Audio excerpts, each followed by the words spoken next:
बिस्मिल्लाहिर्रहमानिर्रहीम। अस्सलाम वालेकुम। एक्सप्रेस स्पोर्ट्स पेज में मिर्ज़ा इकबाल बेग एक्सप्रेस न्यूज़ के नाज़रीन को खुशामदीद कहता है। अब पाकिस्तान की क्रिकेट जो है अगले महीने तक है। अगरचे अभी बांग्लादेश की जो तीन T20 इंटरनेशनल मैचों पर मुश्तमिल सीरीज़ है उसके शेड्यूल का ऐलान नहीं किया गया है, लेकिन पाकिस्तान क्रिकेट बोर्ड ने कुछ स्किल की एनहांसिंग के लिए कैंप्स लगाए हुए हैं और मुख्तलिफ लड़कों को बुलाया गया। इस गर्मी में गद्दाफी स्टेडियम लाहौर के बाहर LCC के ग्राउंड पर कैंप लगाए गए और फिर उसके बाद पाकिस्तानी टीम को बांग्लादेश के दौरे के फ़ौरन बाद वेस्ट इंडीज़ रवाना होना है, जहां वेस्ट इंडीज़ के खिलाफ पाकिस्तान 3 T20 इंटरनेशनल मैचेस जो है वो वेस्ट इंडीज़ के बजाय फ्लोरिडा में खेलेगा। फोर्ट लॉडरडेल, जिसको लॉडर हिल भी कहा जाता है, वहां पर 3 T20 मैचेस हैं। अभी ये कहा जा रहा है कि शायद जो 3 वनडे हैं उनको कम करके 2 मज़ीद T20 इंटरनेशनल मैचेस का इजाफा किया जाए, ताकि पाकिस्तानी क्रिकेट टीम जो सितंबर में एशिया कप एक्सपेक्टेड है, अभी तक कोई कंफर्म नहीं है, ताकि उसके लिए उसको तैयारी का मौका मिल सके। बहुत सारी चीज़ें पाकिस्तान क्रिकेट बोर्ड ने माइक हैसन के साथ जो मुआहदा किया है, 2 साल का मुआहदा। गैर मुल्की कोचेज़ माजी में पाकिस्तान क्रिकेट के साथ आए, लेकिन उनके तजर्बात बड़े तल्ख रहे और बहुत सारी चीज़ें कहा जा रहा है कि शाहीन शाह अफरीदी, बाबर आजम और मोहम्मद रिजवान T20 स्क्वाड का हिस्सा नहीं होंगे। बिग बैश लीग में इन तीनों को लिया गया है। शाहीन शाह अफरीदी जो है वो ब्रिस्बेन हीट की टीम में मुंतखब हुए, उसके अलावा मोहम्मद रिजवान मेलबर्न की जानिब से और उसके अलावा बाबर आजम सिडनी थंडर्स की जानिब से। तो बहुत सारे क्रिकेट की जो डेवलपमेंट्स हैं उन पर हम बात करेंगे और गुफ्तगू के लिए हमारे साथ स्टूडियो में मौजूद हैं पाकिस्तान के फॉर्मर चीफ सेलेक्टर, पाकिस्तान के फॉर्मर कोच हारून रशीद साहब। किसी तारुफ के मोहताज नहीं। हारून भाई एक तवील अरसे से क्रिकेट के साथ वाबस्ता है और मुझे याद है 1976 में जब इन्होंने अपना डेब्यू किया था सिडनी टेस्ट में और क्या ज़बरदस्त बैटिंग की थी, मिस सेंचुरी बनाई थी, लेकिन फिर उसके बाद वो यंगस्टर्स के साथ अटैच हुए और पाकिस्तानी क्रिकेट टीम के कई यंगस्टर्स जो थे हारून रशीद साहब की कोचिंग में उन्होंने अपनी सलाहियतों में निखार पैदा किया, चाहे वो शाहिद आफरीदी हो, अब्दुल रज़ाक हो, बेशुमार क्रिकेटर्स अगर उनके नाम गिनवाना शुरू करें तो एक तवील फहरिस्त है। तो हम हारून रशीद साहब से बात करेंगे, लेकिन इससे पहले कि इनसे गुफ्तगू के सिलसिले का आगाज़ करें, एक क्रिकेट के हवाले से पैकेज आपको दिखाते हैं। इन दिनों पाकिस्तानी क्रिकेटर्स आराम कर रहे हैं और कुछ खिलाड़ियों ने स्किल्स डेवलपमेंट कैंप में भी हिस्सा लिया है, लेकिन अब पाकिस्तान के लिए क्रिकेट शुरू होगी तब जब पाकिस्तानी टीम बांग्लादेश का दौरा करेगी, जहां 3 T20 इंटरनेशनल मैचेस उसे खेलना है। अब तक इस दौरे के शेड्यूल का ऐलान नहीं हुआ है। उसके बाद पाकिस्तान को वेस्ट इंडीज के खिलाफ वेस्ट इंडीज में जाकर सीरीज खेलना है, लेकिन जो असल चीज है पाकिस्तान के लिए वो 2025 से 2027 तक वो साइकिल है जिसमें पाकिस्तान को ICC टेस्ट चैंपियनशिप के 13 मैचेस खेलने हैं। पिछले साइकिल में Pakistani team ICC test championship के पॉइंट्स टेबल पर 9वें नंबर पर रही। इस मर्तबा पाकिस्तान 13 टेस्ट मैचेस में किस तरह की परफॉर्मेंस देता है ये भी देखना होगा। दूसरी तरफ पाकिस्तान के 3 स्टार क्रिकेटर्स बाबर आजम, शाहीन शाह अफरीदी और मोहम्मद रिजवान वो बिग बैश के लिए मुंतखब हो गए हैं और अब वो दिसंबर में एक्शन में नजर आएंगे।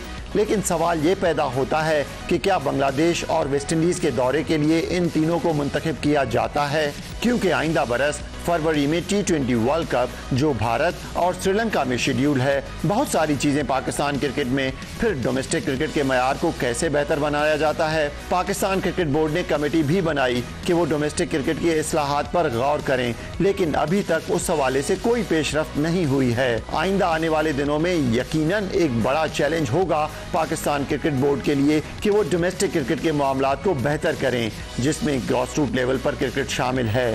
लोग कहते हैं कि 2-2, 3-3 गेंदें कराकर या बैटिंग कराकर ओपन ट्रायल्स के जरिए खिलाड़ियों का इंतखाब नहीं कर सकते।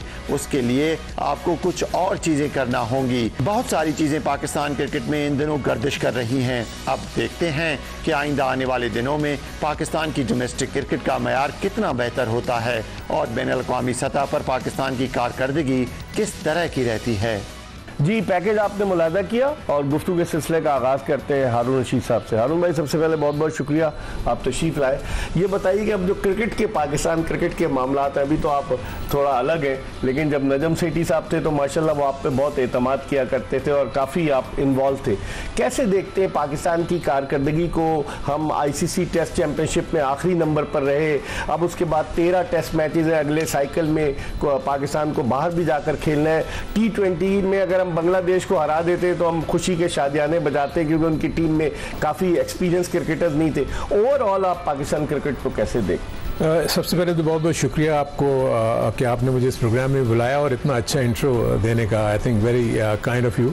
लेकिन मैं ये ज़रूर कहूँगा कि पाकिस्तानी क्रिकेट जिस अंदाज में अभी चल रही है, बड़ा अफसोस से मुझे कहना पड़ रहा है कि उस लेवल के ऊपर जो हम जहाँ हम समझते हैं कि पाकिस्तान टीम को होना चाहिए ये वो होगी, वो मुझे नज़र नहीं आ रहा है। फ्रैंकली स्पीकिंग मुझे खुदा न खास्ता किसी के साथ कोई ऐसा बैड नहीं है कि मैं वो कहूँ। मैं आपको फैक्चुअल पोजीशन बताने की कोशिश करता हूँ कि जब मैं रहता भी था पीसीबी में तो मैं कोशिश यही करता था कि फैक्चुअल चीज़ें जो हैं अपने हायर अप्स को बताऊँ। बदकिस्मती ये है कि इस वक्त जो मैं देख रहा हूँ जिस अंदाज में क्रिकेट चल रही है, और ख़ास तौर पर जब वो नया कॉन्स्टिट्यूशन आया था, इफ़ यू रिमेंबर, पिछले रिजीम में उसने क्रिकेट की टीमों को बहुत कम कर दिया था। बावजूद इसके कि हम जो प्रोग्राम लेके गए थे उस वक्त मैं उसका हिस्सा था पाकिस्तान क्रिकेट बोर्ड का, तो वो प्रोग्राम जो है वो हमारा नहीं माना गया, जिसकी वजह से ये हुआ कि टीमों को कम कर दिया गया बगैर सोचे हुए, और वो रजिस्टर ही नहीं हो सकी अंडर दी कंपनीज एक्ट। सो बहुत सारे इश्यूज हुए, जिसके बाद वो जो 5 साल का जो अरसा था ना, उसने पाकिस्तान की क्रिकेट को बहुत डेंट दिया, जिसकी वजह से आप देख रहे हैं कि निचले लेवल के ऊपर क्रिकेट आपकी बिल्कुल ख़त्म हो गई है। आप एसोसिएशंस का रोल देख रहे हैं बिल्कुल ज़ीरो हो गया है, चाहे वो डिस्ट्रिक्ट क्रिकेट एसोसिएशंस हो, चाहे वो रीजनल क्रिकेट एसोसिएशंस हो। सो मेरे अपने नज़दीक मैं ये देखता हूँ कि जो मेरा तजुर्बा है वो ये बताता है कि जो लोग भी गवर्निंग बोर्ड का हिस्सा होते हैं वो कोशिश ये करते हैं कि उनकी जो प्रॉब्लम्स हैं या जो उनके हैं सिलसिले वो ठीक हो जाएं, बाकी क्रिकेट जैसी भी चलती रहे, जिसका मुझे अफसोस और दुख होता है। अब आ जाएं अब जो करंट सिचुएशन है, देखिए बांग्लादेश इस वक्त 9 या 10 नंबर पे है, पाकिस्तान इस वक्त 8 या 7 नंबर पे है। सो 2 बॉटम की टीमों का मुकाबला हो रहा था, तो इसमें जीतने के ऊपर हमें बहुत ज़्यादा खुशी नहीं होनी चाहिए। हमें ये देखना चाहिए कि आज से 1 साल के बाद जो हमारे बड़े इवेंट्स आने वाले हैं उसकी तैयारी कैसे होगी। आई थिंक आपके पास 15 से 20 से 25 प्लेयर्स का पूल है जिसके इर्द गिर्द आप घूम रहे हैं। आप सारे का सारा फोकस आपने उन्हीं पे किया हुआ है। आप मुझे बता देंगे पिछले 2 से 3 सालों में कौन से नए प्लेयर्स ऊपर आए उभर के। आप हसन नवाज की बात करते हैं, हसन नवाज अंडर 19 के सेटअप से निकल के ऊपर आया। अदरवाइज पाकिस्तान के डोमेस्टिक क्रिकेट के सेटअप ने अभी तक कोई प्लेयर ऐसा प्रोड्यूस नहीं किया जो कि जाके बाबर आजम को टच कर सके, जो रिजवान को टच कर सके, या जो फखर जमान को टच कर सके। सो मेरे अपने नज़दीक एक बहुत बड़ा लम्हा फिक्रिया है जो कि आई थिंक बोर्ड के कर्ता धर्ता को इनके ऊपर ज़रूर सोचना चाहिए कि निचले लेवल के ऊपर जब तक क्रिकेट शुरू नहीं होगी उस वक्त तक आपको नया खून नहीं मिलेगा, और जब तक नया खून नहीं मिलेगा आपको इन पुराने खिलाड़ियों पर निसार करना पड़ेगा। आप क्या समझते हैं इदारों के खत्म होने के बाद, जो आप बता रहे हैं कि कंपनीज एक्ट के तहत रजिस्टर नहीं हो सके, तो इदारों के खत्म होने के बाद, क्योंकि आप खुद यूबीएल से खेले, नेशनल बैंक से खेले, पीआईए से भी आप खेले एक जमाने में, मुझे याद है, तो इदारों के खत्म होने के बाद आप समझते हैं कि क्रिकेटर्स को एक तो रोजगार के मौके कम हो गए, दूसरे वो एनकरेजमेंट जो उन्हें इदारों की जानिब से होती थी, जो फैसिलिटीज प्रोवाइड की जाती थी, वो रीजन्स की तरफ से तो नहीं की जा रही थी, तो उससे भी नुकसान पहुंचे। जी देखिए, एक तो मैं आपको थोड़ा सा इसको जरा मैं बताऊंगा कि जो क्योंकि आपके प्रोग्राम का ड्यूरेशन जो है वो कोई बहुत ज्यादा वो नहीं है, क्योंकि ये जो डोमेस्टिक बहुत बड़ा सब्जेक्ट है, इसको बड़ा समझने की जरूरत है। आई थिंक आपको याद होगा कि क्रिकेट एक जमाने में एमेचर स्पोर्ट थी। सही। उस वक्त पाकिस्तान क्रिकेट बोर्ड को इदारों की जरूरत थी। इदारे डेफिनेटली एक बहुत बड़ा काम करते थे कि वो प्लेयर्स को जॉब देते थे ताकि उनको सिक्योर हो जाए करियर, और उसके बाद उनको जो फैसिलिटीज जिसका हमने जिक्र किया। लेकिन जब आप आगे जाके चलते हैं, जब क्रिकेट प्रोफेशनल हो जाती है, जब क्रिकेट बोर्ड अमीर होना शुरू हो जाता है, तो उसके बाद इतना पैसा आ जाता है कि अपने डोमेस्टिक क्रिकेट को अपने ओन पे चला सकता है, या चलाने की कोशिश कर रहा है, जो अब तक हम देख रहे हैं। इदारों का रोल क्या हुआ कि उन्होंने इदारों में जॉब्स दे दी, और उसके बाद सिर्फ पार्टिसिपेट करते हैं आपके टूर्नामेंट्स में। एक टूर्नामेंट, ठीक है, 2 से 3 महीने की एक्टिविटी के बाद इदारों का रोल 9 महीने तक कुछ नहीं होता। वेयर एज मेरे अपने नजदीक ये इनहेंस होना चाहिए।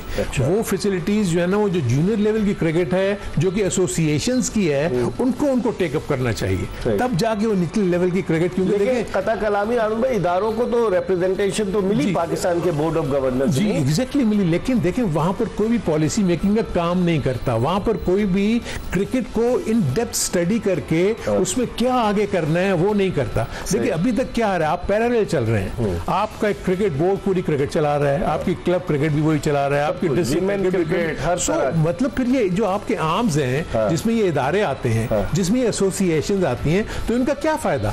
इनके पूरे कॉन्स्टिट्यूशंस बने हुए हैं, there are model constitutions available, जिसमें अगराज और मकासद क्या इन्होंने करना है क्या नहीं करना है ये उन्होंने करना है, लेकिन वो सारा काम पीसीबी कर रहा है। सो आप कदाफी स्टेडियम से बैठ के 106 क्रिकेट एसोसिएशंस को नहीं चला सकते, आपको एम्पावर करना पड़ेगा। पिछले 35 सालों से हम यही कर रहे हैं। सो आई थिंक हमें नई सोच के साथ आना पड़ेगा। उनमें अगर कोई प्रॉब्लम्स हैं, एसोसिएशन में अगर गवर्नेंस की प्रॉब्लम है, कोई ऐसे उनको बीफ अप करना चाहिए पाकिस्तान क्रिकेट बोर्ड को, उनको अच्छे लोग देके, ताकि उनकी एसोसिएशंस को, डिस्ट्रिक्ट क्रिकेट एसोसिएशंस को वो उसी लेवल पे चलाएं और फंड्स जो हैं एसोसिएशंस के हवाले करें, ताकि वो अपने ओन पे अपने कैलेंडर्स बनाएं। क्लब क्रिकेट, आपको याद होगा जब आप हमें देखते थे क्लब क्रिकेट में, आप मुझे बताएं कि यहाँ सीनियर लीग होती थी, जूनियर लीग होती थी, कराची के कितने टूर्नामेंट्स होते थे, आप मुझे बताइए अभी क्या हो रहा है? जी, शादाब स्पोर्ट्स से, संगम स्पोर्ट्स से, मुस्लिम जुमाना से, आपको मैं जितने नाम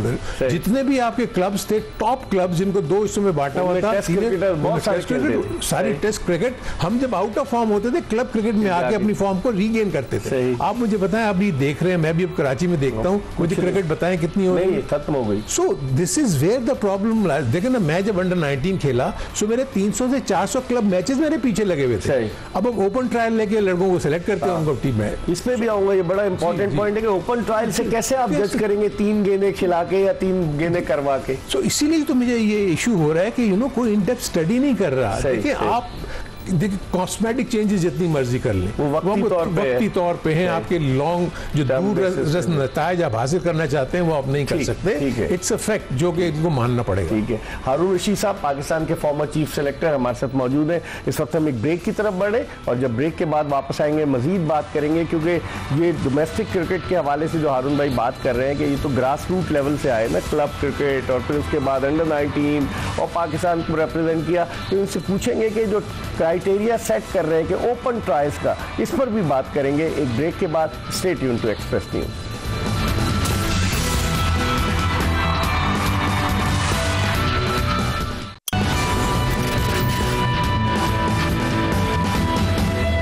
welcome back after the break. आप देख रहे हैं एक्सप्रेस स्पोर्ट्स पेज और हम बात कर रहे हैं पाकिस्तान क्रिकेट के हवाले से, ग्रास रूट लेवल की क्रिकेट के हवाले से, डोमेस्टिक क्रिकेट के हवाले से।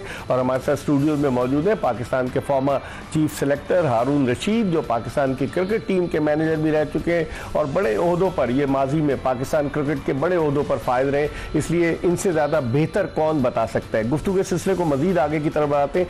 जिस तरह ट्रायल्स की बात की आन भाई, ये क्या मामला है कि 2-2, 3-3 गेंदें और हज़ारों बच्चे आ जाते हैं ट्रायल में? ओपन ट्रायल के मामले को आप किस निगाह से? नहीं, आई थिंक ये बिल्कुल भी ठीक नहीं है। हमने इसीलिए, अगर आपको मैं थोड़ा सा पीछे लेके जाऊंगा, जब लास्ट टाइम जब नजम सेठी के दौर में थोड़ी देर के लिए आए थे, तो हमने कोशिश ये की थी कि ये ओपन ट्रायल्स लेने के बाद कम से कम 4 टीमें वहां बना दी जाएं, वो 4 टीमें आपस में कंपीट करें और उसके बाद जो प्लेयर्स अच्छे वहां परफॉर्म करें उनको लेके आए। अब होता क्या है कि सिलेक्टर भी पीसीबी बेचता है। आप मुझे बताएं कि अगर मैं कराची का रहने वाला हूँ और बहावलपुर के लिए मुझे अगर वो सिलेक्शन के लिए भेजते हैं, मुझे वहां के प्लेयर्स के बारे में क्या पता होगा?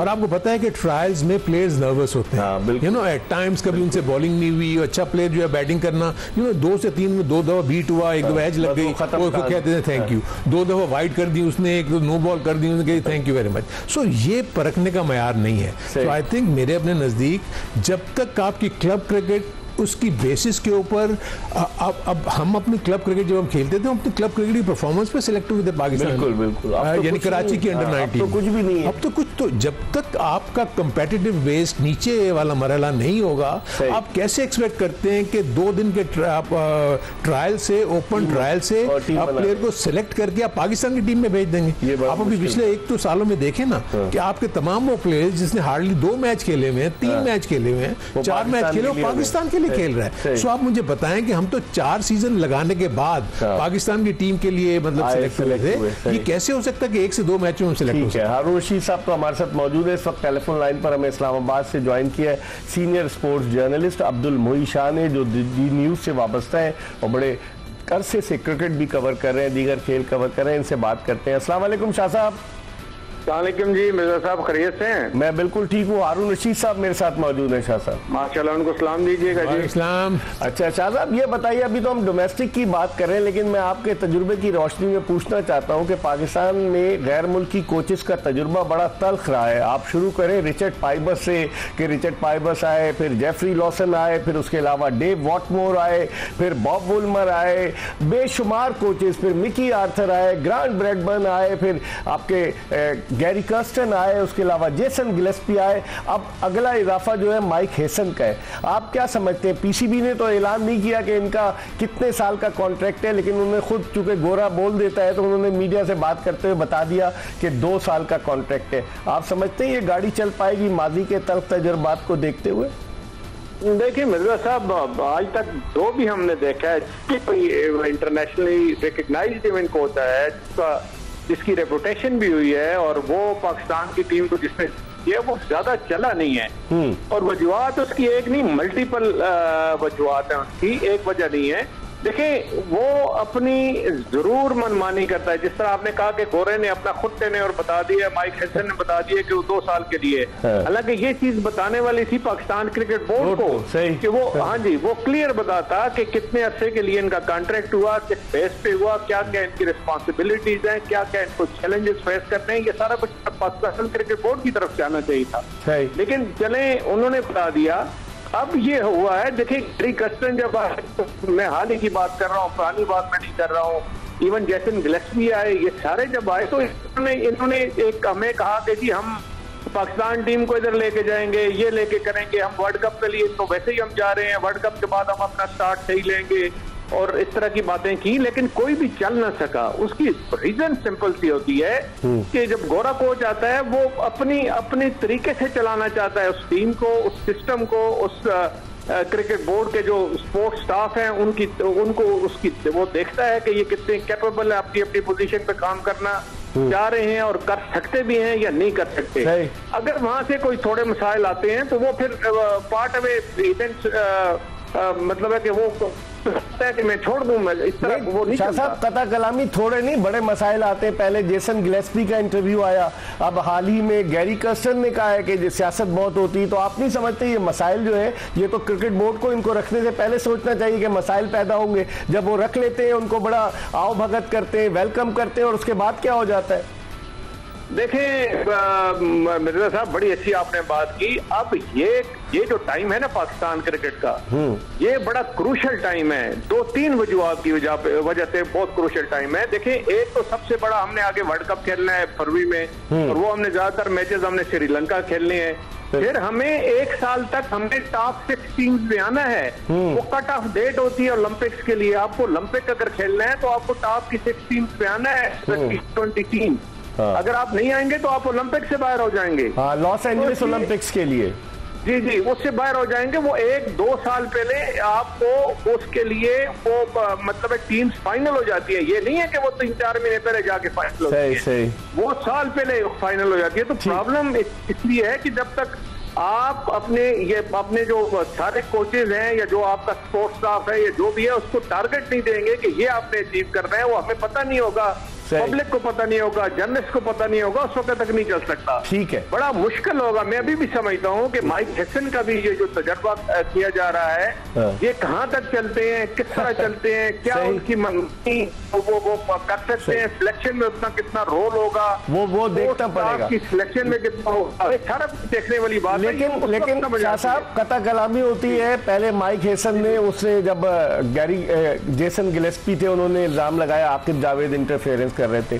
अब माइक हेसन जो है वो उन्होंने कैंप, अभी तो गए हुए हैं, लेकिन पता चला वहाब रियाज जो है वो कैंप को देख रहे हैं। तो आखिर वहाब रियाज में ऐसी क्या चीज है? वो गैर एलानिया चीफ सेलेक्टर रहे, पाकिस्तानी क्रिकेट टीम के सीनियर मैनेजर का ओहदा तख्लीक किया गया, उन्हें मालदीव भेज दिया गया कोचिंग कोर्स के लिए। फिर उसके बाद जो मेंटोर्स रखे जिनकी 50 लाख तनख्वाह थी, उनके ऊपर वहाब रियाज को रख लिया गया। फिर पीसीबी की जितनी पॉडकास्ट होती है वो कर रहे हैं। तो क्या पाकिस्तान क्रिकेट में कोई और क्रिकेटर नहीं है? एक ही आदमी है। इससे तो मोहसिन नकवी साहब को बजाय उनकी रेपुटेशन को और नुकसान पहुंच रहा है। क्या कहेंगे आप?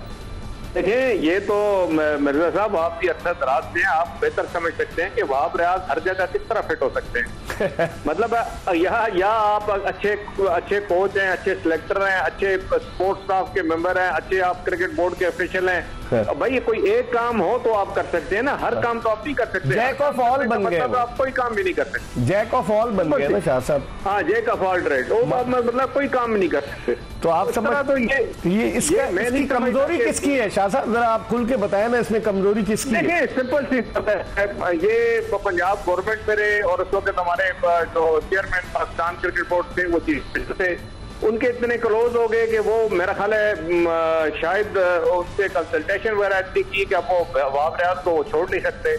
मेरा ख्याल नहीं है कि वहाब रियाज किसी भी रोल में फिट होते हैं इस वक्त पाकिस्तान क्रिकेट बोर्ड। अब सिर्फ चेयरमैन बनना बाकी रह गया है शाह साहब। हाँ, चेयरमैन बनना, लेकिन नहीं, देखिए हर एक का अपना काम होता है जी, और काम अगर आपको आता है तो फिर ठीक है, अगर नहीं आता तो फिर आप जबरदस्ती चिपकने वाली बात तो नहीं है ना, इससे बदनामी हो रही है। ठीक है, ठीक है। ये अब हमेशा भी इस तरह की बात होती है, आप एक को अगर फेवरेट करके उसको हर रोल देंगे तो वो शायद ही फिर कोई रोल अच्छा कर सके। सही है, ठीक है शाह साहब, बहुत बहुत शुक्रिया, आपने हमें वक्त दिया। इस्लामाबाद से सीनियर स्पोर्ट्स जर्नलिस्ट अब्दुल मोहित शाह टेलीफोन लाइन पर हमारे साथ मौजूद। आलम भाई, बात तो वो सही कर रहे थे कि देखे ना, जैक ऑफ ऑल बनेंगे। पाकिस्तान में इतने 255 के करीब टेस्ट क्रिकेटर्स कुछ इंतकाल कर गए, कुछ हैं और कुछ तजुर्बाकार हैं, तो अगर उन सबको नजरअंदाज करके, लोग तो कहते हैं कि चेयरमैन साहब की वजह से, लेकिन ऐसा होना तो नहीं चाहिए। दुनिया में ऐसा कहीं होता है कि एक ही आदमी कई ओहदों पर फायद रहा हो? देखिए, ऐसा कहीं भी नहीं होता। दूसरा, मैं आपको एक चीज जो अभी बातों में बात निकल रही थी कोचिंग के हवाले से, जैसे आप बात कर रहे थे, देखिए आपको हमें थोड़ा सा ये भी देखना होगा कि आपके पिछले 10 से 15 सालों में आपके कितने चेयरमैन चेंज हुए, और आपके जितने ज्यादा पीसीबी में चेंजेस आती हैं उसी मुनासिबत से आपकी गाइड, आपकी जो पॉलिसी मेकिंग में चेंजेस आती हैं, जिसकी वजह से आप देख रहे हैं कि कोचेज जो है बहुत ज्यादा चेंज हो जाते हैं। और जहां तक फॉरेन कोचेज की बात है, देखें वो अपने साथ एक प्लान लेके आते हैं, उस प्लान में उनको सपोर्ट चाहिए होती है, पीसीबी की सपोर्ट चाहिए होती है, उनको सिलेक्शन कमेटी की सपोर्ट चाहिए होती है, उनको प्लेयर्स की। जहां भी ये ट्राई का गड़बड़ करता है और तो वहां फिर ये सारा प्रॉब्लम शुरू हो जाता है और वो बिकरिंग शुरू हो जाती है।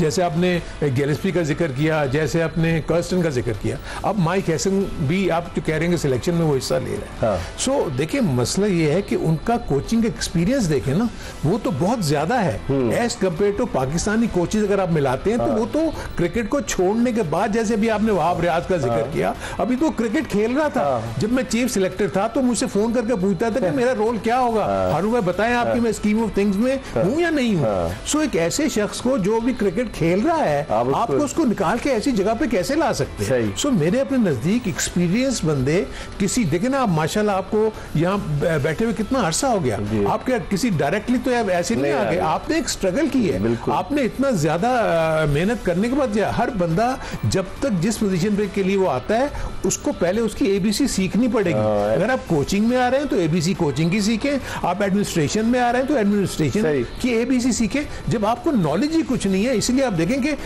जो एक्सपीरियंस का कॉलम होता है आपकी सीवी में, जब आपकी जॉब एप्लीकेशन आप देते हैं उसमें एक्सपीरियंस आपको बताया जाता है। इनका जो आप लिखेंगे तो बॉब वुडवर्ड का जब मैंने सीवी देखा तो उसका एक्सपीरियंस इतना था कि 25 साल तो कोचिंग कर रहा था, उसके बाद उसको किसी टॉप कंट्री की जॉब मिली। यहाँ तो बगैर जॉब किए हुए, बगैर आपने तजुर्बे किए हुए, and then you talked about this course. ये कोर्स क्या है? 4 दिन का कोर्स, 5 दिन का कोर्स, सर्टिफिकेट ले लिया आपने, ले लिया तो आप क्या, इसके बाद वो आपका जो एक्सपीरियंस है on the job, physical experience कि आपने कितना अरसा वहां गुजारा, उसके बाद आप किसी चीज के काबिल हो सकते हैं। तो आई थिंक ये दिस इज द प्रॉब्लम। इस पर हम मजीद बात करेंगे। बड़ा इंपॉर्टेंट पॉइंट रेज किया है हारून रशीद साहब ने कि जब तक आपके पास तजुर्बा नहीं होगा, ऐसे उठ के अगर आ जाता है आदमी तो फिर उससे नुकसान न सिर्फ उसको होता है बल्कि उससे क्रिकेट को भी नुकसान होता है। हम ब्रेक की तरफ बढ़ रहे, कहीं जाएगा नहीं, stay tune to Express News.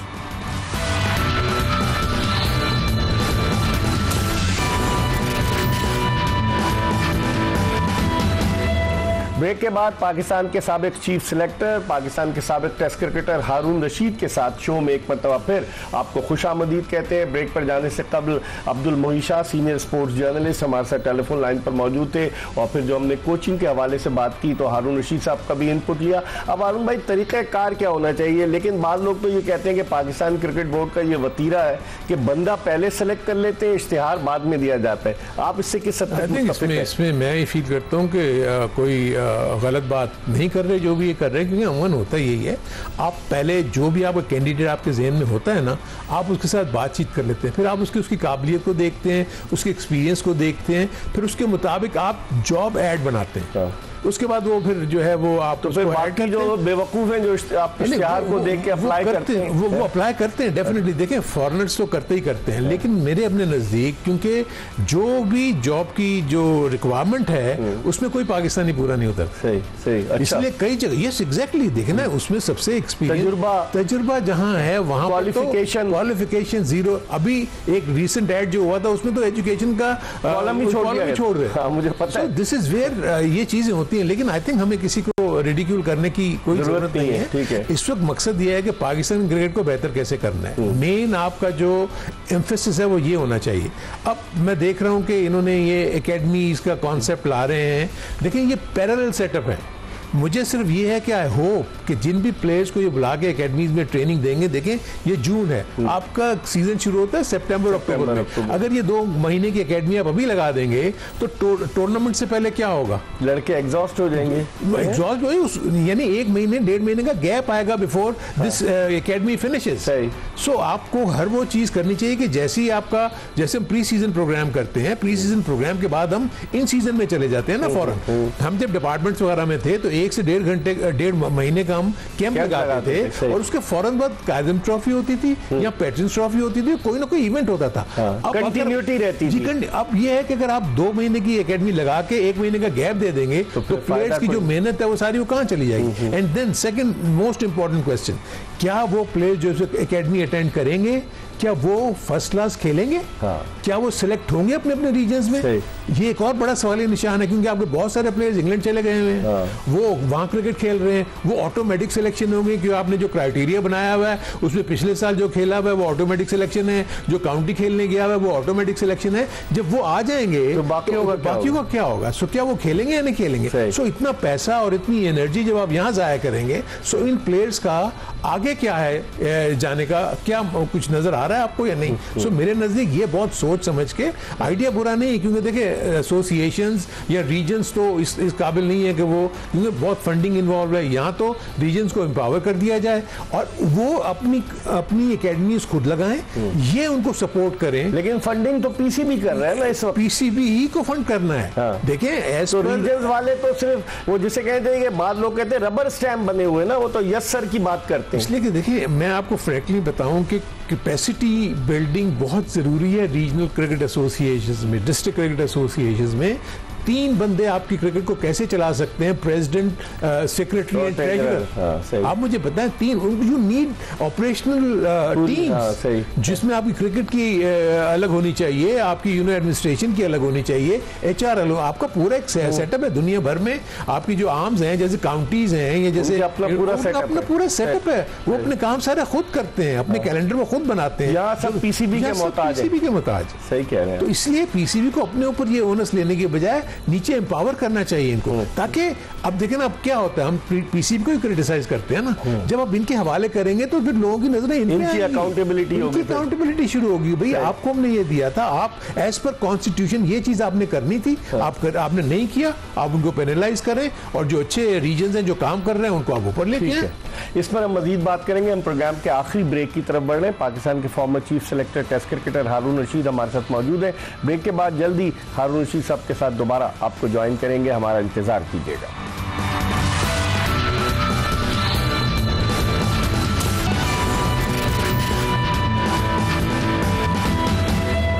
Break के बाद एक मरतबा फिर आपको एक्सप्रेस स्पोर्ट्स पेज में खुशामदीद कहते हैं। हम बात कर रहे हैं पाकिस्तान की डोमेस्टिक क्रिकेट के हवाले से कि कैसे पाकिस्तान के क्रिकेट को बेहतर किया जा सके। हमारे साथ मौजूद है पाकिस्तान के साबिक चीफ सेलेक्टर, साबिक टेस्ट क्रिकेटर हारून रशीद, जिनसे गुफ्तगू के सिलसिले को मजीद आगे की तरफ बढ़ाते हैं। और मैं आपने थोड़ी देर पहले कहा था प्रोग्राम में कि 4 दिन का कोर्स कर लिया, 5 दिन का कोर्स कर लिया तो उससे क्या क्वालिफाइड कोचेस बन जाते हैं? देखिए, एक तो मसला है कि आपको पता है मैनुअल से बहुत बड़े बड़े होते हैं। हाँ। 4 से 5 दिन में वो खुलासा आपको पेश करते हैं और ऑब्वियसली वो ये एक्सपेक्ट करते हैं कि आपके पास जो टेस्ट क्रिकेटर आए हुए हैं तो उनको तो क्रिकेट जो उतनी उन्होंने खेली हुई होती है उनका आइडिया होता है। एक्चुअली कोचिंग जो है ना, इट्स ए मैनेजमेंट, सही, इट इज नॉट की प्लेइंग क्रिकेट। ये पूरी मैनेजमेंट है। आपने पूरे के पूरे जो आपके 15 से 20 लड़के अगर आपके पास हैं उनको आपने किस तरीके से प्लान आउट करना है, किस तरीके से आपने नेट सेशंस लगाने हैं, किस तरीके से आपने 6 मंथ डाउन द लाइन आपने कौन सा उनका डेवलपमेंट का प्लान जो है वो तैयार किया है। इट्स नॉट वन थिंग कि जी आपने वो कोर्स करके आ गए तो आप सुपर कोच बन गए। It's not that.